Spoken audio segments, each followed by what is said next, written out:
Boys కూడా చాలా సందర్భాలు ఇది చెప్తా అనమాట. వాళ్ళు కూడా మామూలు కాదు. పొద్దున్న దాకా ఎట్లుంటుంది అని అంటే ఆ అచ్చుకుక్కలాగానే ఉంటుంది ఇలా జర్నీ. పొద్దున్న దాకా ఎవరో ఒక అమ్మాయి వానికి ఏదో ఇట్లా మంచిగా కనిపిస్తే కథం. ఇక వాడికి ఇక చూడండి బస్ స్టాప్లో వెనకాల లేదు, ఇక ఇల్లు లేదు, ఏమీ లేదు. ఆ అమ్మాయి పాపం వాడు తిరుగుతుంది. అమ్మాయి పాపం వాడు తిరుగుతుండు ఒక 5 సంవత్సరాల నుంచి 2 సంవత్సరాల నుంచి అని కూడా అమ్మాయికి తెలియదు పాపం. ఆమె బిజీ ఉంది. వీడు 5 అయిపోతుంది 10 అయిపోతుంది ఇంకా తిరుగుతున్నట్టు అచ్చుకోకలాగా. ఎందుకంటే వానికి వాల్యూ లేదు ఏమీ. తిరుగుతూనే ఉంటాడు. ఒక్కసారి చూస్తే చాలా ఆడు ఫ్రెండ్స్ పోయి పార్టీ చేస్తాడు అనమాట. అట్లుంది బయట చాలా మటుకు యూత్ అనమాట. ఎందుకంటే అంత డీప్ అట్రాక్షన్లు ఉన్నారు వీళ్ళు. అందుకోసం వాళ్ళకి కూడా గట్టి చెప్తాను అనమాట. ప్రతి ఒక్కరు కూడా యాజ్ ఎ బ్రదర్ లాగా యాజ్ ఎ ఫ్రెండ్ కదా. Boys please don't follow girls. Follow your goals. Automatically one day girls will follow you. Universal fact. అంతే మరి. నువ్వు ఫాలో కాదు బాబు, వాళ్ళే వస్తారు. ఇప్పుడు కొంతమంది ఉంటారు అమ్మాయి దగ్గరికి వెళ్ళి ప్రపోజ్ చేస్తారు, దాని తర్వాత అమ్మాయి రిజెక్ట్ చేస్తుంది అనమాట. అప్పుడు వీని యాటిట్యూడ్ ఎట్లుండాలి? రిజెక్ట్ చేసిన దాన్ని కొంతమంది ఏం చేస్తారు, యాసిడ్ పోయడాలు, లేదంటే ఇంకేంది వాళ్ళది కొంచెం ఫొటోస్ అట్లీస్ట్ ఏంటంటే మొత్తం బయటపడడాలు, ఇంకా ఏదో చీప్ ట్రిక్స్ వేస్తుంటుంది అనమాట. పౌరుషం ఎట్లుండాలంటే ఈరోజు రిజెక్ట్ చేసింది, ఇప్పుడు నేను గోల్ పైన ఫోకస్ చేసి అట్లాంటిది ఏదైనా కొడతా, రేపటి రోజున ఈమె నాకు ప్రపోజ్ చేయాలి, అప్పుడు నేను రిజెక్ట్ చేయాలి, అది నా సక్సెస్ అని ఆ యాటిట్యూడ్ మెయింటైన్ చేస్తే అబ్బాయి ఇంకా సూపర్ ఉంటుంది. అంటే కొన్ని ఇన్సిడెంట్లు జరిగినప్పుడు యూత్ అది ఏదైతే ఆ ఇన్సిడెంట్ జరిగినప్పుడు పెయిన్ ఉంటుంది కదా, అది రాంగ్ డైరెక్షన్లో పెట్టకుండా రైట్ డైరెక్షన్లో వెళ్తే వాళ్ళు మిరాకిల్స్ క్రియేట్ చేస్తారు. Which was happen to Kalyan గారు. చాలాసార్లు ఆడబిడ్డ విషయంలోనే ఇది ఎక్కువగా జరుగుతూ ఉంటుంది. పోనీ మగపిల్లోడు దాంట్లో జరిగినా కూడా మగపిల్లోడు అంత ఎమోషనల్గా సెంటిమెంట్గా కనపడకపోయినా ఆడపిల్లలకి సపోజ్ భర్తనే జీవితంగా ఉంటుంది, పెళ్ళికి ముందు తండ్రియే జీవితంలాగా ఉండిపోతుంది. ఆమెని అప్పుడు చిన్నగా ఉన్నప్పుడు అడిగితే హూ ఈజ్ యువర్ స్ట్రెంగ్త్ అంటే ఫాదర్ అంటది, పెళ్ళైన తర్వాత హూ ఈజ్ యువర్ స్ట్రెంగ్త్ అంటే హస్బెండ్ అంటది, హూ ఈజ్ యువర్ వీక్నెస్ అంటే కూడా ఫాదరే అంటది, మళ్ళీ హస్బెండే అంటది. ఈ రెండింటికి ఉన్న తేడని చెప్పాలి. అంటే అదే అండి, ఇప్పుడు ఏదైతే స్ట్రెంగ్త్ అవుతుందో అదే వీక్నెస్ అవుతుంది, ఏదైతే వీక్నెస్ ఉందో అదే స్ట్రెంగ్త్ అవుతుంది. దాని వెనకాల సైకాలజీ ఏంటంటే మేల్స్ వర్సెస్ ఫీమేల్స్. మేల్స్కి ఎమోషన్స్ తక్కువ. ఇప్పుడు మీకు ఎవరైనా వచ్చి తిట్టినా కూడా లైట్ తీసుకుంటారు. ఫీమేల్స్కి ఇట్లా చూసినా కూడా అమ్మో అని చెప్పేసి వాళ్ళు తిట్టేస్తారు, ఇంకేదైనా హట్ అవుతారు వీళ్ళు. ఎందుకంటే భగవంతుడు అట్లా ఇచ్చాడనమాట. ఫీమేల్స్కి ఎమోషన్స్ ఎక్కువ ఇచ్చాడు, మేల్స్కి వచ్చేసి ఎమోషన్స్ తక్కువ ఇచ్చాడు. అందుకోసమే బ్యాలెన్స్గా ఉండాలని చెప్పేసి ఒక కుటుంబం ఉండాలని ఇట్లా క్రియేట్ చేశాడనమాట. ఇప్పుడు మేల్స్కి కొంతవరకు ఇప్పుడు మీరు ఇదే క్వశ్చన్ కనుక అబ్బాయి కంటే మీరు అంటారా, అరే మదరే నాకు ఎమోషను, మా మదరే నాకు వీక్నెస్ స్ట్రెంగ్త్ అని అంటారు అన్నారు వాళ్ళు. ఎందుకు అనంటే వాళ్ళకి ఎమోషన్స్ లేవు. ఎందుకనంటే వాళ్ళు ఎమోషన్స్ లేకపోవడానికి సైన్స్ ఏంటి? ఎందుకనంటే ఫీమేల్కి ఎందుకు ఎమోషన్స్ ఉన్నాయంటే తన ఇంట్లో చూసుకోవాలి ఫ్యామిలీని, దాని తర్వాత భార్యను చూసుకోవాలి, భర్తను చూసుకోవాలి, అత్తమామని చూసుకోవాలి, తల్లిదండ్రులను చూసుకోవాలి, వీళ్ళందరినీ చూసుకోవాలంటే ఎమోషన్స్ ఉండాలి. కానీ అదే సేమ్ యాటిట్యూడ్ హస్బెండ్కి ఉందనుకో, వాడు పని చేసుకోవడం పొద్దున్న దాకా ఎమోషన్ అయ్యి ఇంట్లో కూర్చుంటాడు. అందుకోసం భగవంతుడు బ్యాలెన్స్ చేసిండు దీన్ని. బాబు నీకు ఎమోషన్ తక్కువ, పోయి పని చేయను. అమ్మ నీకు ఎమోషన్స్ ఎక్కువ, నువ్వు ఇంట్లో చూసుకో. అది బ్యాలెన్స్డ్గా జరగాలని నేచర్ ఇట్లా క్రియేట్ చేసింది. సో దాంట్లో అలా తప్పు పట్టడానికో లేదంటే దాని స్ట్రెంగ్త్ వీక్నెస్ అని కాదు, కానీ దాని వెనకాల సైకాలజీ అర్థం చేసుకుందాం మనం. ఓకే, సో ఆ సైకాలజీ ఏం చెప్తుందనంటే అమ్మాయి వీక్నెస్గా ఉందనంటే లేదంటే ఇంకా ఎక్కువ పాజిటివ్గా రిలేటెడ్ ఉందనంటే అమ్మాయిని తప్పర్థం చేసుకోదు. అది వాళ్ళకి నేచర్ ఇచ్చిన గిఫ్ట్. అది ఆ నేచర్ ఇచ్చిన గిఫ్ట్ని మనమేమి కొంచెం వెనక ముందు చేయొద్దు అనమాట. అది వాళ్ళు అట్లనే ఉండాలి, వీళ్ళు ఇట్లనే ఉండాలి. వీళ్ళిద్దరు బ్యాలెన్స్గా ఉండాలి. ఎక్కువ హస్బెండ్ ఎమోషన్ అయిపోయింది అనుకోండి, గొడవలు స్టార్ట్ అవుతాయి. ఈ ఎమోషన్ తట్టుకోలేరు ఇంట్లో ఎవరు పిల్లలు. మళ్ళీ ఎక్కువ ఎమోషన్స్ ఇద్దరు లేవనుకోండి, ఆడ రిలేషన్ ఏముంది? రిలేషనే లేదు ఆడ. So it should be balance. So అందుకోసం బ్యాలెన్స్ని ఫార్ములా మనం అర్థం చేసుకుంటే మనం హ్యాపీగా ఉంటాం. ఇది బ్యాలెన్స్ అనే వైఫ్ కూడా అర్థం చేసుకోవాలి. ఇప్పుడు వీడియో చూస్తున్నప్పుడు మా హస్బెండ్ ఎప్పుడు కూడా ఎమోషన్గా లేడు, మా హస్బెండ్కి ఎమోషన్స్ లేవు, మా హస్బెండ్కి ఎప్పుడు కూడా తిన్నావా అడగడు, మా హస్బెండ్ ఎప్పుడు కూడా ఇలా చేయడం అంటే అది నేచర్, అది గాడ్ అట్లా క్రియేట్ చేసిండు. అలా అట్లనే ఉంటారు మేల్ సైకాలజీ. ఇగో ఈమె ఎప్పుడు ఫోన్ చేస్తుంటుంది, బయటికి పోతుంటే తిన్నావా ఆడుతుంటుంది, ఇది చేస్తుంటే పెద్ద నసానాడు. అరే అలా నేచర్ క్రియేట్ చేసిండు వాళ్ళకి ఎమోషన్స్, వాళ్ళు అట్లనే ఉంటారు. ఈ ఫామ్లో అర్థమైన వాళ్ళకి బాధ లేదు, ఈ ఫామ్లో అర్థమైన వాళ్ళకి ఇద్దరు తిట్టుకుంటూనే ఉంటారు. పొద్దున్న సో ఫోన్ చేయకపోయినా రోజంతా అర్థం చేసుకోవాలి అవతల. ఆబ్వియస్లీ అర్థం చేసుకోవాలి.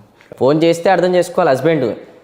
పొద్దున్న దాకా ఫోన్ ఏంది నేను ఇట్లా చేస్తున్నానంటే అరే వాళ్ళకి ఎమోషన్స్ ఉన్నాయి, ఎందుకంటే భగవంతుడు ఇచ్చాడు. అవి పాపం ఆ వర్క్ అట్లనే అవుతుంది. అది సైకాలజీ అట్లనే ఉంది. అది ఎమోషన్స్ వర్కౌట్ అయితే అర్థం చేసుకోవాలి, రెస్పాన్స్ ఇచ్చేసేయాలి. Same goes to wife. Husband తిన్నావా అడగలేదు, చేసినవా అడగలేదు, ఇది అడగలేదు అంటే ఫీల్ కావద్దు. ఎందుకంటే నేచర్ అలా అట్లా తయారు చేసిండు మ్యానుఫ్యాక్చరింగ్. ప్రోడక్ట్ని అర్థం చేసుకోవాలి, అప్పుడు రిలేషన్షిప్ ముంగడిపోతుంది. Understand the nature, understand the psychology behind that problem. Kalyan garu, ఇద్దరు సక్సెస్ఫుల్ బిజినెస్ మ్యాన్లు ఉన్నారు. ఒకడు ఏమంటాడంటే ఇంత సక్సెస్ ఎలా అయ్యావు అని అంటే, అరే నేను పొద్దున్న లేస్తే రాత్రి దాకా ఫుల్ హార్డ్ వర్క్ చేసిన, అందుకే 100 కోట్లు సంపాదించిన అంటాడు. ఇంకో సక్సెస్ఫుల్ బిజినెస్ మ్యాన్ ఏమంటాడంటే, అరే నేను బిజినెస్ అయితే చేసినా కానీ రాత్రంతా పడుకోనున్నా, పొద్దునంతా పడుకోనున్నా, పైసలు మాత్రం 100 కోట్లు అకౌంట్లో వచ్చేసినాయిరా, అదే నా సక్సెస్ అంటాడు. ఇదేమిరా అంటే, ఒకడు ఆటో పైలట్ మోడ్ గురించి అంటాడు, కొందరికి అర్థమవుతుంది, కొందరికి అర్థం కాలేదు. ఇంకొకడు ఏమంటాడంటే, వీడు రోజంతా హార్డ్ వర్క్ చేసిండంట, వీడు 100 కోట్లు ఇటు పడుకొని సంపాదించిండంట. అసలు ఈ ఆటో పైలట్ మోడ్ అనేది ఏంది? ఓకే, ఆటో పైలట్ మోడ్ అనేది ఒకటి ఇందులో క్రైటీరియా. రెండోది ఇంకోటి ఉంది, అది చెప్తాను నేను. రెండోది ఫస్ట్ ఇది ఏంటంటే, ఇప్పుడు ఆటో పైలట్ అంటే, ఇప్పుడు ఫర్ అన్ ఎగ్జాంపుల్ ఒక ఏరోప్లేన్ ఏదైతే ఉంది కదా, సర్టన్ హైట్కి వెళ్ళిన తర్వాత ఒక బటన్ ఆటో పైలట్ అని ఉంటుంది, దాన్ని నొక్కేస్తారు, అప్పుడు ఏరోప్లేన్ ఆటోమేటిక్గా పోతుంది. మీరు ఆ బ్యాక్గ్రౌండ్ నుంచి వచ్చారు కాబట్టి మీకు ఇంకా క్లియర్గా తెలుసు. Yes sir? ఎస్. సేమ్ బిజినెస్లో కూడా ఏంటి అని అంటే, ఆ బిజినెస్ ఓనర్ ఆఫీస్కి వెళ్ళకుండా కూడా మంత్లీ ఒకసారి వెళ్ళినా చాలు, ఆ బిజినెస్లో ఆపరేషన్స్ అన్నీ కూడా స్మూత్గా వెళ్తున్నాయి, everything is going very well. ఎందుకంటే సిస్టమ్ అలాంటిది క్రియేట్ చేశారు కాబట్టి ఆ సిస్టమ్ నడిపిస్తుంది. ఆ ఏరోప్లేన్కి సిస్టమ్ అట్లా క్రియేట్ చేశారు కాబట్టి అట్లా నడిపిస్తుంది. ఇక్కడ కూడా బిజినెస్లో సిస్టమ్స్ అలాంటిది క్రియేట్ చేశారు కాబట్టి సిస్టమ్ నడిపిస్తుంది. అందుకోసమే అతను లేకున్నా కూడా 100 కోట్లు అతను టర్న్ ఓవర్ చేశాడు. ఇతను ఏమైంది తెలుసా, సిస్టమ్ క్రియేట్ చేయలే, ఇతనే మొత్తం అందరినీ నడిపిస్తున్నాడు, 100 కోట్లు జనరేట్ అనేది చేశాడు. అంటే ఇక్కడ ఏమైంది, ఆయన టైం తక్కువ ఇచ్చిండు, ఈయన టైం ఎక్కువ ఇచ్చిండు. అర్థమైంది కదా? సో ఇక్కడ ఆయనకి టైం ఫ్రీడమ్ ఉంది, ఫైనాన్షియల్ ఫ్రీడమ్ ఉంది. ఇతనికి టైం ఫ్రీడమ్ అనేది లేదు, ఫైనాన్షియల్ ఫ్రీడమ్ ఉంది. But he's not successful. ఎందుకు అని అంటే, ఇతనికి డబ్బులు వస్తున్నాయి కానీ ఎంజాయ్ చేయడానికి టైం లేదు. ఇతనికి డబ్బులు వస్తున్నాయి, ఎంజాయ్ చేయడానికి టైం కూడా ఉంది. That is the reality. They should understand. అంటే most of the business owners should understand. నేను ఈరోజు ఏదైతే బిజినెస్ చేస్తున్నానో ఇంకా ఎంతకాలం ఇది నేను చేసుకుంటూ కూర్చుంటా, నేను లేకుండా ఇది నడవాలి కదా, దాని తగ్గట్టు నేను ఏం నేర్చుకుంటున్నా, దాని తగ్గట్టు నేను ఎలాంటిది ఇంప్లిమెంట్ చేస్తున్నా, అండ్ ఇంప్లిమెంట్ చేసుకుంటే దీన్ని ఆటో పైలట్ మోడ్లకి మెల్లమెల్లగా ఎట్లా తీసుకెళ్తున్నా అని ప్రశ్నించిన రోజు అప్పుడు సమాధానం దొరుకుతుంది. సమాధానం దొరికిన తర్వాత దానిపైన వర్క్ చేసుకున్నాడు, సక్సెస్ అనేది అవుతారు. ఇది ఒక 1 ఆన్సర్. రెండో ఆన్సర్ ఇస్తాను నేను.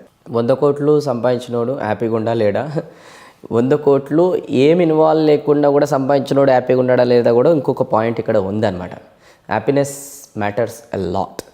ఇప్పుడు కొంతమంది అన్నీ పక్కన పెట్టేసి బిజినెస్కి టైం ఇస్తుంటారు, but end of the day వాళ్ళు ఏదైతే సక్సెస్ అనేది సంపాదిస్తారు కదా, ఆ సక్సెస్ సంపాదించిన తర్వాత ఆ హ్యాపీనెస్ ఉంటుంది చూడండి, ఆ హ్యాపీనెస్ షేర్ చేసుకోవడానికి భార్య లేకపోతే, పిల్లలు లేకపోతే, నలుగురు కూడా లేకపోతే ఏం లాభం ఆ డబ్బులు సంపాదించి. అంటే బిజినెస్లో ఎంత సక్సెస్ వచ్చింది అనేది ఇంపార్టెంట్ కాదు, ఆ వచ్చిన సక్సెస్ని నలుగురితోని షేర్ చేసుకున్నారు, ఎండ్ ఆఫ్ ది డే ఉన్నారా లేరా అనేది కూడా ఇంపార్టెంటే. ఈ ప్రాసెస్లో ఇప్పుడు మీరు ఫ్రెండ్ సర్కిల్లో మీకు కూడా ఉండొచ్చు, ఫోన్ చేస్తే అరే బిజీగా చాలా బిజీగా రోజంతా బిజీగా ఉన్నా అని అంటుంటారు. అరే మరి మళ్ళీ ఒక నెల తర్వాత ఫోన్ చేస్తే ఇప్పుడు ఇంకెక్కువ బిజీగా ఉన్నా, చాలా అక్కడికి వెళ్తున్నా ట్రిప్స్కి, ఇక్కడికి వెళ్తున్నా ట్రిప్స్కి, మస్తు బిజీగా అంటాం.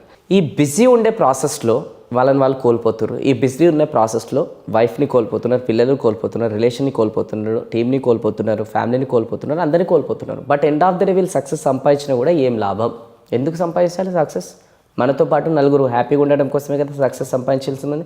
But end of the day మనం ఏదైతే సక్సెస్ మనం అచీవ్ చేస్తామో అది షేర్ చేసుకోవడానికి ఆ నలుగురే లేనప్పుడు what is the use of that success? అంటే నా పర్సనల్ సజెషన్ ఏంటంటే, ఒక జర్నీలో వెళ్తున్నప్పుడు మనతో పాటు ఎంతమందిని మనము హ్యాపీగా ఉండేటట్టు మనం చేసుకుంటున్నాం, అది కూడా చాలా మ్యాటర్ అవుతుంది.